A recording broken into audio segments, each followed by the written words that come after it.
का और जो 7,000 से ऊपर की सरसों बिकी उसको कृषि मंत्री तोमर जी कहते हैं कि ये हमारे कृषि सुधारों का एक नतीजा जो किसानों की तरफ से जो अर्थ का ज्ञान रखने वाले अर्थशास्त्री हैं वो कहते हैं यदि आपने एमएसपी से ऊपर खरीद देनी है तो मक्के में क्या हाल हुआ, बाजरे में क्यों नहीं इम्प्लीमेंट होती और फसलों में क्यों नहीं लागू होती। इसमें 56% जो हमारे खाद्य हम इंपोर्ट यानी कि हम बाहर से आयात एक वित्तीय लाभ देने की घोषणा की है कि किसान आंदोलन के चलते उपभोक्ता को ये सरसों के तेल का खेल समझ में 14 रुपये की एमआरपी के साथ बेचने वाला अडानी क्या इस देश के गरीब जो टारगेट पीडीएस हैं, बीपीएल हैं, उनको क्या वो 20 रुपये में, 40 रुपये में, 60 रुपये में क्या वो सुलभ दे पाएगा। नमस्कार, हिंद केसरी न्यूज़ चैनल पे एक बार आपका एक महत्वपूर्ण विषय की तरफ आप ध्यान रख रहे हैं।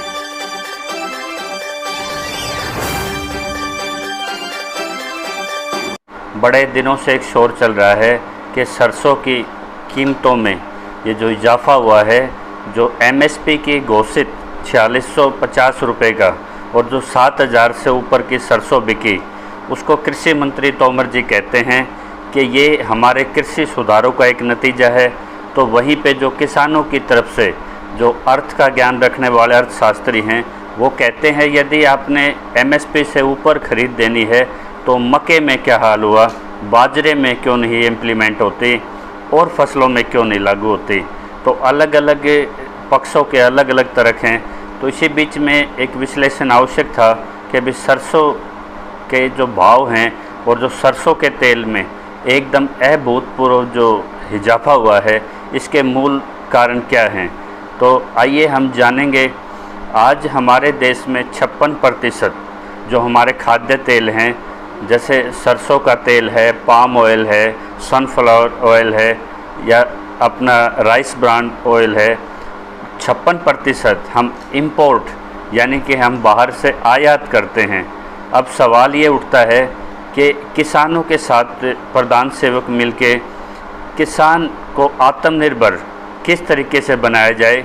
यदि किसान और सरकार का टेक्नोलॉजी के ऊपर और टारगेट और फसल विविधीकरण के ऊपर अगर सहयोग हो तो निश्चित तौर पे ये जो 4 स्टेट हैं, पंजाब, हरियाणा, उत्तर प्रदेश और ये हिमाचल, राजस्थान, ये किचन ऑफ इंडिया बोला जाता है। ये इस हालत में है कि ये दलहन में और एडिबल सॉइल्स इनमें इतना प्रोडक्शन कर सकते हैं कि हम इसके उत्पादक हो सकते हैं। अभी जो सरसों के तेल में इजाफा हुआ 13% की अप्रैल टू नवंबर 20 के बीच में एकदम बढ़ोतरी हुई, यानी कि 44% तक उसकी बढ़ोतरी देखी गई। जो सरसों का तेल आपको बोतल मिलती थी 110 रुपये में, आज वो अडानी के माल में उसकी स्टैंप लगी हुई बोतल 214 रुपये में अवेलेबल है। तो ये उछाल के पीछे क्या वजह है? तो एक तो इसके पीछे में विश्लेषक बता रहे हैं कि जो पाम ऑयल है वो ज़्यादातर मलेशिया, इंडोनेशिया और 2-3 कंट्रीज़ में होता है जिनसे हमारे कूटनीतिक संबंध इतने ठीक नहीं हैं। और दूसरा, पाम जो इंडस्ट्रीज है उसके एक्सपोर्ट इंपोर्ट पे अडानी का जो फूड प्रोसेसिंग उसकी विंग है उन्होंने उस पर 100% उस पर काबू पा लिया है।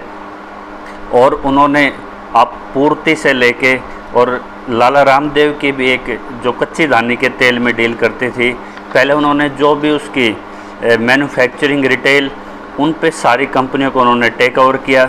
और पाम ऑयल में आपने देखा होगा बहुत ज़बरदस्त इसमें इजाफा हुआ है, यानी कि 85 रुपये जो अवेलेबल था पर लीटर पाम ऑयल वो आज 122 रुपये लीटर के लिए अवेलेबल है। और ये सर्वविदित था कि सरसों के तेल में पाम ऑयल की बड़े स्तर पे मिलावट होती थी, यानी कि जो 85 रुपये में मिलावट होती थी वो आज 122 रुपये में मिलावट होके 214 रुपये की एक अंतिम उपभोक्ता की जेब पे उसका असर पड़ रहा है। तो ये जो प्रोडक्शन था, जिन देशों पे हम डिपेंडेंट थे, वहीं से 23% स्टॉक चाइना ने भी मीन टाइम में उठाया है। तो जो पहले उसके जो सोल इम्पोर्टर थे उसमें एक बड़ा प्रतिद्वंदी भी वहाँ पे आ गया है। और ये भी सर्वविदित है कि लॉकडाउन में पिछले जो सीज़न था अपने देश में सरसों का प्रोडक्शन कम था तो उसका एक्सेस स्टॉक किसी के पास नहीं था। अब की बार जो खरीद हुई है वो 25% जैसे हमारी सरकारी एजेंसीज ने खरीदी हैं, और 75% जो कलकत्ता के माध्यम से जो वहाँ के प्राइवेट बाज़ार ने 75% जो खरीद की है। वो एक बड़ा कारण ये रहा कि आज जो पीडीएस टारगेट पीडीएस को जो 20 रुपये प्रति लीटर में सरकार अवेलेबल करा देती थी, आज वही बॉटल वो रोक दी गई है और 6 महीने के लिए उनको 250 रुपये का एक वित्तीय लाभ देने की घोषणा की है कि किसान आंदोलन के चलते उपभोक्ता को ये सरसों के तेल का खेल समझ में ना आ जाए। क्या 214 रुपये की एमआरपी के साथ बेचने वाला अडानी क्या इस देश के गरीब जो टारगेट पीडीएस हैं, बीपीएल हैं, उनको क्या वो 20 रुपये में, 40 रुपये में, 60 रुपये में क्या वो सुलभ दे पाएगा? गवर्नमेंट की लायबिलिटी होती है अपने उपभोक्ताओं के, देशवासियों पे, कॉरपोरेट की कोई लायबिलिटी नहीं होती। यही 3 कानूनों पे कहा जा रहा है कि जब ये पूरी चेन स्टोरेज जब प्राइवेट हाथों में चला जाएगा तो क्या बीपीएल पीडीएस को इसी तरह राशन की सब्सिडी मिलती रहेंगी या कुछ समय तक कैश दे के उसको बंद कर दिया जाएगा? तो ये बहुत बड़ी एक बहस छिड़ी है इस पे कि सरसों के तेल के कीमतों के पीछे बढ़ने का मुख्य कारण क्या है। साल भी एवरेज प्रोडक्शन था और ख़रीद प्राइवेट सेक्टर्स में ज़्यादा हुई, और ये कमर्शियल खेती है जिसमें आप महंगा लेते हैं तो 3-4 दिन के अंदर प्रोसेस करके आप सीधा उसको एंड यूजर्स के पास दे सकते हो। उसमें आपका जो मार्जिनल है वो रेशो बढ़ जाएगा। तो ये प्रयोग यहाँ पे हुआ है और ये कैसा दिखा है आपको? सनफ्लावर ऑयल और सोयाबीन ऑयल, जिसमें हम अर्जेंटीना और ब्राज़ील पे हम सोया तेल पे निर्भर हैं। इसी तरह सनफ्लावर के लिए हम यूक्रेन और अर्जेंटीना से हमारा आयात होता है। यानी कि हमें कृषि में अगर आत्मनिर्भर बनना है तो हमें सरकार को किसान के साथ बैठना पड़ेगा बार बार। लेकिन अभी तो हम ये तय नहीं कर पाए कि उसकी लागत मूल्य कैसे सुरक्षित की जाए, उसके जो उसकी गारंटी कैसे दी जाए किसान को लीगली, उसको कैसे विश्वास में लिया जाए। हम करोड़ों रुपए आयात पे तो खर्च कर सकते हैं लेकिन अपने किसान को उस प्रतिस्पर्धा में नहीं खड़ा कर सकते। तो कैसे हम आत्मनिर्भर भारत की तरफ जा रहे हैं, ये सोचने वाली बात है। और जो खाद्य तेलों की डिमांड पूरे वर्ल्ड में बार बार बढ़ रही है, इंटरनेशनल लेवल पे एक बड़ा राइज अप हुआ है इसमें। और अभी एक बहुत बड़ी खुशखबरी भी आई है कि सरसों के तेल में जो परमिसेबल लिमिट दी गई थी पहले कि पाम ऑयल का इतना % तक आप उसमें मिलावट कर सकते हैं, अब सरसों के तेल में कोई भी मिलावट इलीगल है, अवैध है। और वो एक प्रोडक्ट की जांच आप करा सकते हैं जिसमें पाम ऑयल है तो सीधा वो अडल्ट्रेशन में आएगा और सीधा उस कंपनी को सील भी हो सकती है वो कंपनी। तो अब सरसों के तेल की शुद्धता, गुणवत्ता के साथ मिलने की संभावनाएं ज़्यादा हुई हैं। तो ये आज की स्थिति हमने आपके आगे स्पष्ट की है। तो अब आपने ये देखना है कि जैसे प्रोडक्शन में हमारी प्रोक्योरमेंट भी होती है लेकिन उसमें गवर्नमेंट सेक्टर जो उसका रेशो ऑफ प्रोक्योरमेंट है उसमें पीछे हटता जा रहा है और प्राइवेट सेक्टर्स को आगे किया जा रहा है। यही स्टोरेज में है। अब शुगर मिल के जो एंड प्रोडक्ट है शुगर, आज चीनी को भी साइलोज के लिए उनके निर्माण उन्होंने चालू करने के लिए अनुबंध हो गए हैं, ज़मीनें रिजर्व हो गई हैं, चावल के लिए हो गई है, मसालों के लिए हो गई है। तो अब एक बहस वर्ग में ये उठती है कि जब आपको एमआरपी से ऊपर मिल रहा है, एमएसपी से ऊपर मिल रहा है, एक प्रोडक्ट का हवाला दिया जाता है, अन्य प्रोडक्टों का जिक्र नहीं किया जाता। तो ये जो बॉर्डरों पे 3 कानून की बात के लिए लड़ाई लड़ रहे हैं, क्या लड़ाई बेईमानी?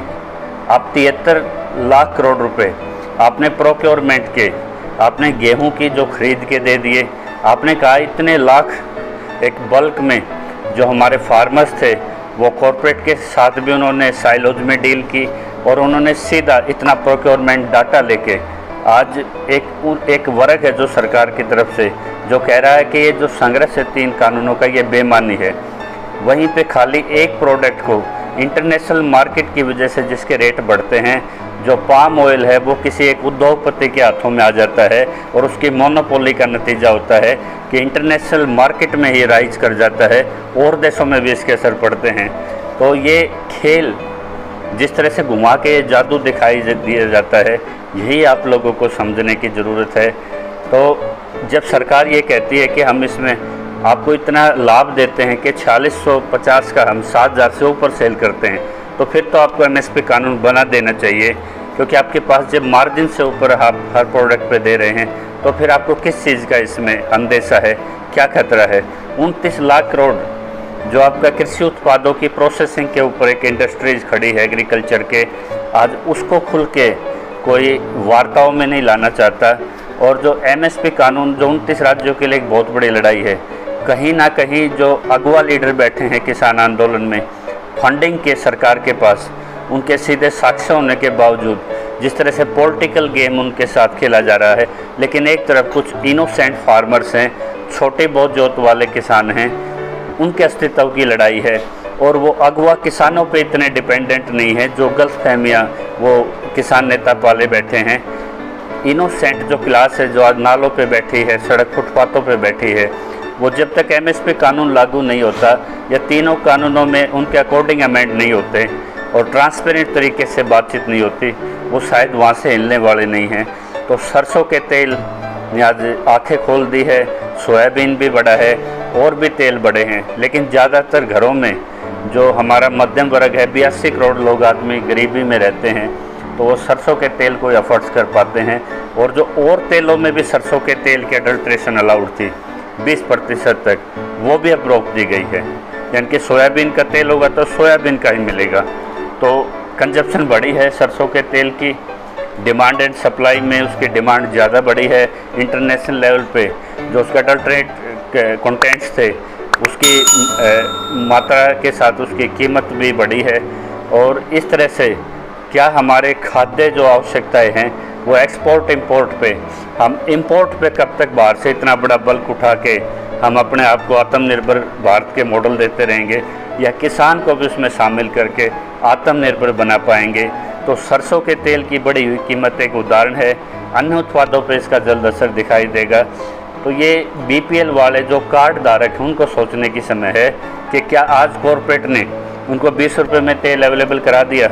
यदि नहीं करा दिया तो ये जो एसेंशियल कमोडिटी एक्ट की मार है, ये सीधे उस वर्ग पे पड़ेगी जो अंतिम उपभोक्ता है, जो रिक्शा पुलर है, जो ऑटो है या शहर में है, या कुल मिला के जो उत्पादन नहीं करता लेकिन बाज़ार पे निर्भर करता है, चाहे वो गरीब है या गरीबी से रेखा है। उनके लिए प्राइवेट सेक्टर में छोड़ के सरकार पीछे भाग रही है और उसी के परिणति आपको देखी जा रही है। ये चिंतन का विषय है। इस पर आपकी जो भी कमेंट्स राय, जो भी आपकी इसमें निकल के आए, डिस्कवरी निकल के आए, आप कमेंट्स में ज़रूर डालिए। और हमारे कार्य को प्रोत्साहन करने के लिए हम तभी आपको लगातार ये एनालिसिस दे पाएंगे जब आप इस चैनल को ज़्यादा से ज़्यादा लाइक और सब्सक्राइब करेंगे। आपको कैसा लगा अपनी राय ज़रूर दें। जय किसान।